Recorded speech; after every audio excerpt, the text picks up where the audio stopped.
Part 12 is enclosed herewith. In the fourth paragraph, you'll find the following statement.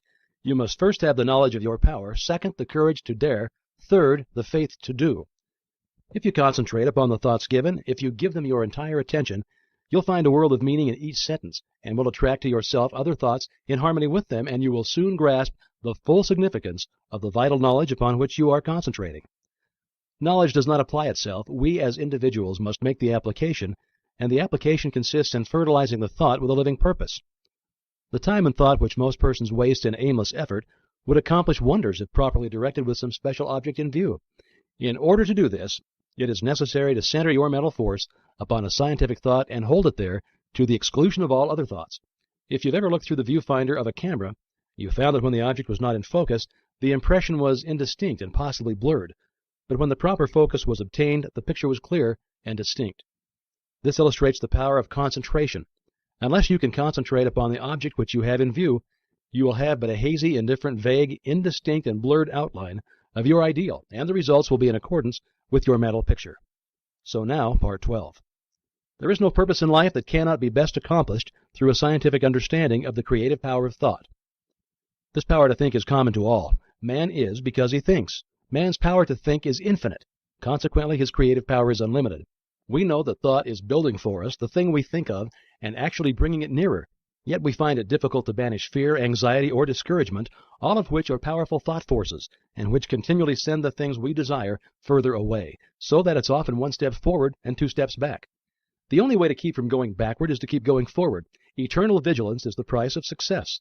There are 3 steps, and each one is absolutely essential. You must first have the knowledge of your power, second, the courage to dare, third, the faith to do. With this as a basis, you can construct an ideal business, an ideal home, ideal friends, and an ideal environment. You're not restricted as to material or cost. Thought is omnipotent and has the power to draw on the infinite bank of primary substance for all that it requires.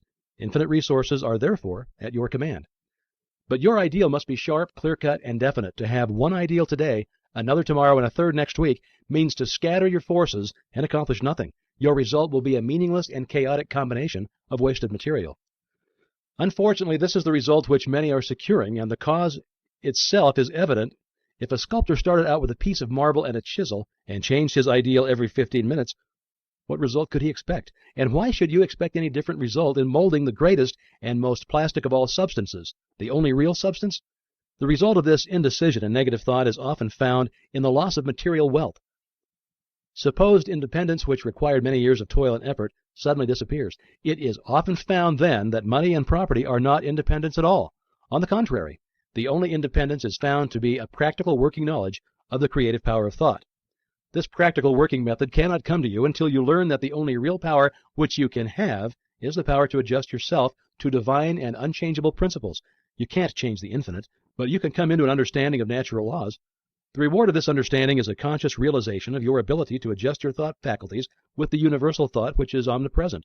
Your ability to cooperate with this omnipotence will indicate the degree of success with which you meet. The power of thought has many counterfeits, which are more or less fascinating, but the results are harmful instead of helpful. Of course, worry, fear, and all negative thoughts produce a crop after their kind. Those who harbor thoughts of this kind must inevitably reap what they have sown. Again, there are the phenomena seekers who gormandize on the so-called proofs and demonstration obtained at materializing seances. They throw open their mental doors and soak themselves in the most poisonous currents which can be found in the psychic world.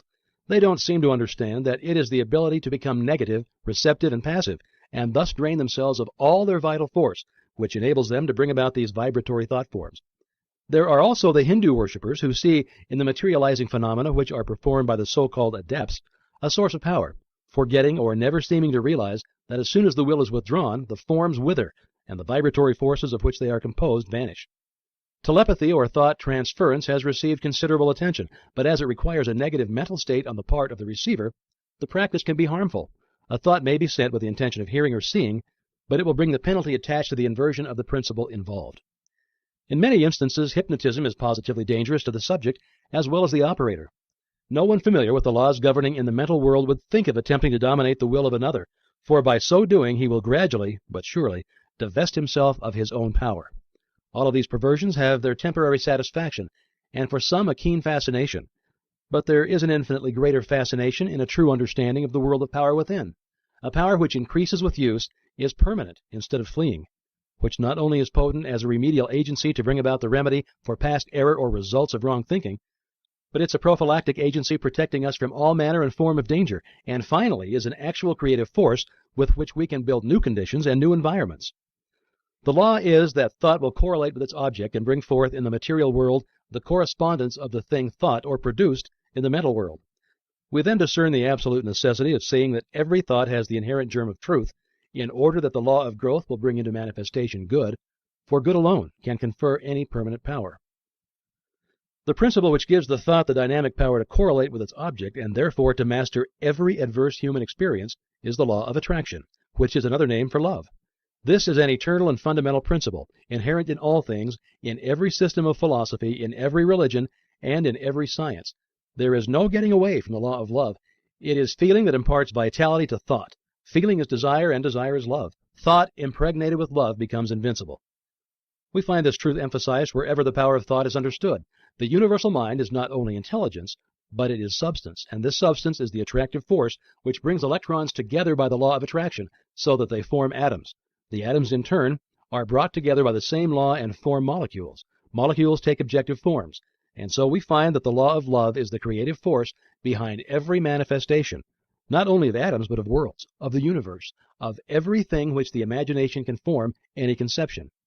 It's the operation of this marvelous law of attraction which has caused men in all ages and all times to believe that there must be some personal being who responded to their petitions and their desires and manipulated events in order to comply with their requirements. It is the combination of thought and love which forms the irresistible force called the law of attraction. All natural laws are irresistible. The law of gravitation or electricity or any other law operates with mathematical exactitude. There is no variation. It is only the channel of distribution which may be imperfect. If a bridge falls, we do not attribute the collapse to any variation of the law of gravitation. If a light fails us, we do not conclude that the laws governing electricity cannot be depended upon.